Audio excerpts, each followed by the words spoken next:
সংবাদে আপনাদের সবাইকে স্বাগত জানাচ্ছি। আমি ফিরোজ তুহা। শুরুতেই বিআরবি কেবলস সংবাদ শিরোনাম। আওয়ামী লীগকে নিষিদ্ধ করেই ছাড়ব, হুঁশিয়ারি হাসনাত আবদুল্লার। আন্দোলনকারী নারীদের উপর যৌন নিপীড়নও চালিয়েছে আওয়ামী লীগ, জাতিসংঘের প্রতিবেদন। ডক্টর ইউনূসের নেতৃত্বে জাতীয় ঐকমত্য কমিশন গঠন, প্রজ্ঞাপন জারি। প্রত্যন্ত অঞ্চলেও ছিল আয়নাঘর, সব খুঁজে বের করা হবে, জানালেন প্রেস সচিব। ইসির সঙ্গে জামায়াত নেতাদের বৈঠক। কন্টেন্ট ক্রিয়েটর কাফির বাড়ি পুড়িয়ে দেওয়ার ঘটনায় মামলা। আওয়ামী লীগকে নিষিদ্ধ করেই ছাড়ব, হুঁশিয়ারি হাসনাত আবদুল্লার। আওয়ামী লীগকে নিষিদ্ধ করেই ছাড়ব বলে মন্তব্য করেছেন বৈষম্য বিরোধী ছাত্র আন্দোলনের আহ্বায়ক হাসনাত আবদুল্লাহ। তিনি বলেন, আপনারা দ্রুততম সময়ের মধ্যে আইনগত প্রক্রিয়ায় আওয়ামী লীগকে নিষিদ্ধ করুন। কাশেমের লাশকে সামনে রেখে শপথ করছি, কাশেমের রক্তের দায় আমাদের, আমরা আওয়ামী লীগকে নিষিদ্ধ করেই ছাড়ব। বুধবার রাত 9টায় কেন্দ্রীয় শহীদ মিনারে শহীদ আবুল কাশেমের জানাজায় এ শপথ করেন তিনি। গাজীপুরে শিক্ষার্থীদের উপর আওয়ামী লীগ কর্মীদের হামলার ঘটনায় আহত আবুল কাশেম আজ বেলা 3টার দিকে ঢাকা মেডিকেল কলেজ হাসপাতালের আইসিইউতে চিকিৎসাধীন অবস্থায় মারা যান। হাসনাত আবদুল্লাহ বলেন, অন্তর্বর্তীকালীন সরকারকে আমরা আহ্বান জানাচ্ছি, আওয়ামী লীগকে নিষিদ্ধ করার জন্য আপনাদের আর কি কি প্রয়োজন? দীর্ঘ 4 দশকের বেশি সময় ধরে মানুষের অধিকার লুণ্ঠিত হয়েছে। গুম, খুন, হত্যা, ধর্ষণ, নির্বিচারে মানুষ হত্যা, এগুলোই আওয়ামী লীগের ক্যালেন্ডার। তিনি আরও বলেন, 6 মাস পরেও আমাদের জুলাই বিপ্লবের সৈনিকদের আওয়ামী লীগের দোসরদের হাতে নিহত হতে হয়। আমাদের গণতান্ত্রিকামী ফ্যাসিবাদ বিরোধী রাজনৈতিক দলের এটি হচ্ছে আমাদের কানেকটিভ ফেইলিয়র। আমাদের ফ্যাসিবাদ বিরোধী যেসব রাজনৈতিক দলগুলো রয়েছে, এটি আমাদের কানেকটিভ ফেইলিয়র হিসেবে প্রতিষ্ঠিত হবে। আমরা এতদিন পর্যন্ত আইনি প্রক্রিয়ার মধ্য দিয়ে আওয়ামী লীগকে নিষিদ্ধ করতে পারি নাই। আমরা দেখছি ইতিমধ্যেই আওয়ামী লীগ অপরাধের বৈধতা উৎপাদন করেছে। এ সময় গাজীপুরে শিক্ষার্থীদের উপর আওয়ামী লীগ কর্মীদের হামলার ঘটনায় আহত হয়ে ঢাকা মেডিকেল কলেজ হাসপাতালে চিকিৎসাধীন আবুল কাশেমের মৃত্যুর ঘটনায় কফিন মিছিল করে বৈষম্য বিরোধী ছাত্র আন্দোলন। এদিকে আন্দোলনকারী নারীদের উপর যৌন নিপীড়নও চালিয়েছে আওয়ামী লীগ, জাতিসংঘের প্রতিবেদন। ছাত্র জনতার অভ্যুত্থানে ক্ষমতাচ্যুত শেখ হাসিনা ও আওয়ামী লীগ সরকারের বিরুদ্ধে গুরুতর মানবাধিকার লঙ্ঘনের প্রমাণ পেয়েছে জাতিসংঘের তথ্য অনুসন্ধান দল। বিশ্ব সংস্থাটি এক প্রতিবেদনে বলা হয়েছে, জুলাই আগস্টের আন্দোলন দমাতে নিরাপত্তা বাহিনী, গোয়েন্দা সংস্থা এবং আওয়ামী লীগ ও সহযোগী সংগঠনগুলোকে নিয়ে মাত্রাতিরিক্ত বল প্রয়োগ করেছে। জুলাই অভ্যুত্থানে অংশ নেওয়া নারীদের অপদস্থ করতে উদ্দেশ্য প্রণোদিতভাবে নারী আন্দোলনকারীদের উপর যৌন নিপীড়ন চালিয়েছে আওয়ামী লীগ। তৎকালীন ক্ষমতাসীন দলের কর্মীরা নারীদের শারীরিক নির্যাতন, ধর্ষণের হুমকি এবং যৌন হয়রানি করেছে। গত বছরের 1 জুলাই থেকে 15 আগস্ট সংগঠিত ঘটনা প্রবাহ বিশ্লেষণ করে জাতিসংঘের মানবাধিকার বিষয়ক হাই কমিশনের দপ্তরের তথ্য অনুসন্ধান প্রতিবেদনে এ চিত্র উঠে এসেছে। বুধবার জেনেভায় এ প্রতিবেদন প্রকাশ করে জাতিসংঘ। প্রতিবেদনে বলা হয়, জুলাইয়ের মাঝামাঝি সময়ে আওয়ামী লীগ সরকার সশস্ত্র কর্মীদের সংগঠিত করতে থাকে। আন্দোলন দমনের প্রাথমিক ধাপে আওয়ামী লীগ নেতাদের উস্কানিতে লাঠিসোঁটা, ধারালো অস্ত্র এবং কিছু ক্ষেত্রে আগ্নেয়াস্ত্র নিয়ে শিক্ষার্থীদের উপর হামলা চালায় ছাত্রলীগ কর্মীরা। নারীদের আন্দোলনে অংশগ্রহণে নিরুৎসাহিত করতে তাদের উপর যৌন নিপীড়ন করা হয় এবং অপদস্থ করার চেষ্টা করা হয়। এর মধ্যে কয়েকজন নারীকে বেআইনিভাবে আটক করা হয়। কয়েকজন নারী আন্দোলনকারী নির্যাতন ও অমানবিক আচরণের শিকার হন। এছাড়াও শিশুদেরও লক্ষ্যবস্তু করা হয়। আন্দোলন চলাকালে শিশুদের বিচার বহির্ভূত হত্যা, বেআইনিভাবে গ্রেপ্তার, অমানবিক পরিবেশে আটক, নির্যাতন ও ইচ্ছাকৃত অঙ্গহানি ঘটিয়েছে পুলিশ এবং অন্যান্য নিরাপত্তা বাহিনী। নারীদের উপর শারীরিক আক্রমণের পাশাপাশি যৌন নিপীড়নও হয়েছে নিয়মিত। নারী আন্দোলনকারীদের বারবার অবমাননাকর শব্দ ব্যবহার করে লাঞ্ছিত করা হয়েছে। নারীদের ধর্ষণ ও যৌন নিপীড়নের হুমকি দিয়েছে হামলাকারী আওয়ামী লীগ, ছাত্রলীগ ও পুলিশ সদস্যরা। ডক্টর ইউনূসের নেতৃত্বে জাতীয় ঐকমত্য কমিশন গঠন, প্রজ্ঞাপন জারি।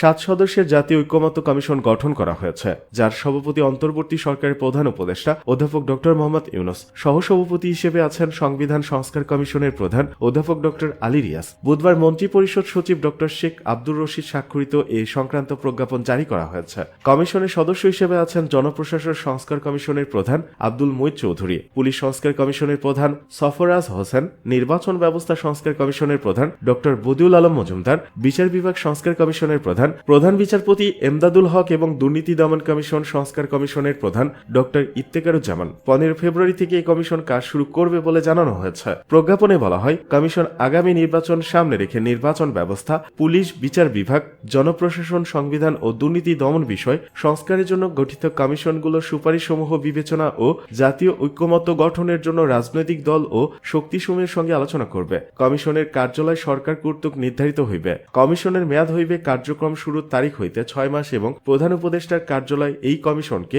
সাচিবিক সহায়তা দেবে বলে প্রজ্ঞাপনে বলা হয়েছে।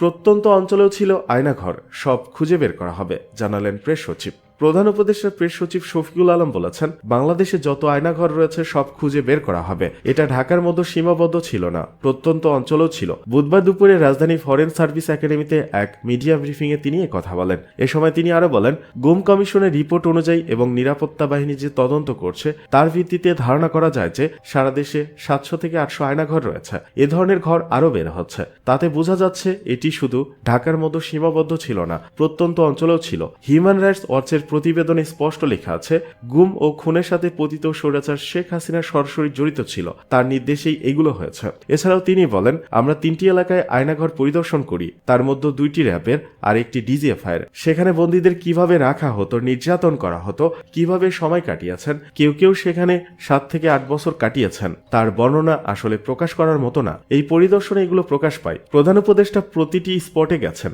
সেখানে যারা বন্দী ছিলেন তারা তাদের সাথে হওয়া ঘটনাগুলো প্রধান উপদেষ্টাকে বর্ণনা করেছেন। এদিকে আয়নাঘরের আলামত নষ্ট করা হয়েছে কিনা সেটা গুম কমিশন দেখছে। যে মামলাগুলো হচ্ছে সেগুলো আন্তর্জাতিক অপরাধ ট্রাইব্যুনালের প্রসিকিউটররা দেখছেন। প্রত্যেকটি আয়নাঘর এভিডেন্স হিসেবে সিলগালা করা হবে, কারণ আমাদের লিগ্যাল প্রসেসে এগুলো সময় লাগবে। গুম কমিশন বলবে আলামত আদৌ নষ্ট হয়েছে কিনা। কিছু কিছু জায়গা দেখেছি যে প্লাস্টার করা হয়েছে, কিছু জায়গায় রুম ছোট ছিল, দেয়াল ভেঙে বড় দেখানো হয়েছে। এসব বিষয় গুম কমিশন এবং আন্তর্জাতিক অপরাধ ট্রাইব্যুনাল দেখবে বলেও জানান এই কর্মকর্তা। এদিকে ইসির সঙ্গে জামায়াত নেতাদের বৈঠক। প্রধান নির্বাচন commissioner CEC AMM Nasir Uddin সহ অন্যান্য নির্বাচন কমিশনারের সঙ্গে বাংলাদেশ জামায়াত ইসলামের একটি প্রতিনিধি দলের বৈঠক শুরু হয়েছে। বৃহস্পতিবার সকাল 10টায় আগারগাঁও নির্বাচন ভবনে এই বৈঠক শুরু হয়। জামায়াত ইসলামের প্রতিনিধি দলের নেতৃত্ব দেন দলটির সেক্রেটারি জেনারেল অধ্যাপক মিয়া গোলাম পরোয়ার। এর আগে গত 9 ফেব্রুয়ারি বিএনপির একটি প্রতিনিধি দল প্রধান নির্বাচন কমিশনার সিইসি এএমএম নাসির উদ্দিনের সঙ্গে বৈঠক করেছে। কন্টেন্ট ক্রিয়েটর কাফির বাড়ি পুড়িয়ে দেওয়ার ঘটনায় মামলা। নুরুজ্জামান কাফির বাড়ি আগুনে পুড়িয়ে দেওয়ার ঘটনায় মামলা দায়ের করা হয়েছে। গতকাল রাত 11:30টার দিকে কাফি নিজে বাদী হয়ে অজ্ঞাতনামা ব্যক্তিদের নামে কলাপাড়া থানায় এই মামলাটি দায়ের করেন। মামলার বিষয়টি নিশ্চিত করেছেন কলাপাড়া থানার ওসি মোস্তাফিজুর রহমান।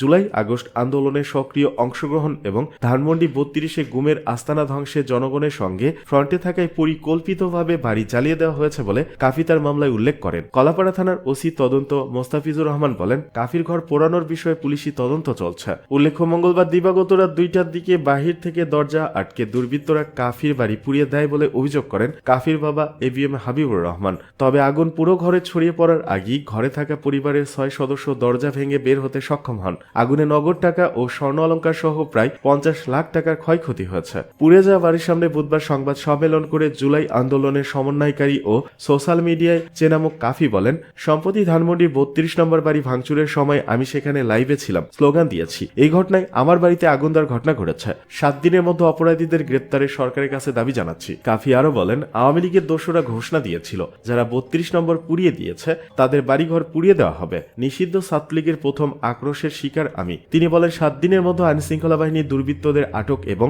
সরকার বাড়ি নির্মাণ না করলে ঢাকা ও কলাপাড়ায় রাজপথে আমি বিপ্লবী সরকারের ডাক দেব।